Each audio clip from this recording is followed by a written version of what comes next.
I want to ask you about something that just happened. Reuters is reporting that General H.R. McMaster, President Trump's national security advisor, just told the South Korean government that the U.S. will honor its prior agreement and the U.S. will pay for the THAAD missile defense system in South Korea to defend that country from a North Korean missile attack. This is in direct contradiction to President Trump, who earlier this week told Reuters he had, quote, informed South Korea it would be appropriate if they paid. It's a billion-dollar system. As you know, sir, this is hardly the first time that the president has made a statement completely at odds with U.S. policy and completely at odds with his own cabinet. How do you explain this? What do you tell world leaders when they ask you about it? I tell them that he has surrounded himself with an outstanding national security team.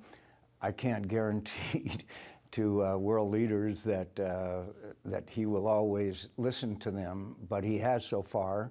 I believe that the cruise missile strike in Syria was the first time in 8 years that we have stood up to the carnage and horrible war crimes that are being committed by Bashar Assad, along with their partners, Vladimir Putin.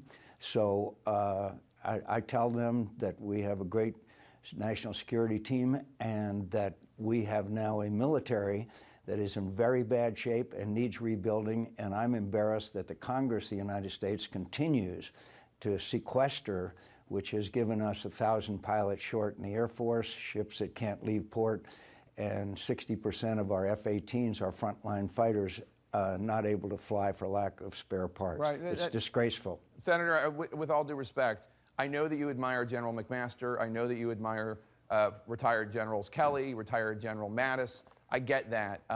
But when President Trump says something that is completely at odds with U.S. policy and completely at odds with what people like McMaster are telling the South Korean government, when he claims an armada is headed towards the Korean Peninsula when it is not, I know and you know that world leaders, allies, are confused, frustrated, and sometimes alarmed. Are you not? They are, but sometimes it's important to watch what the president does rather than what he says. I think that some of the things that actions that he's taken, particularly the cruise missile crisis, including examining the fact that we're not winning in Afghanistan, that we're going to need more troops there, that after, as you mentioned earlier, 16 years, and we're losing or certainly not winning.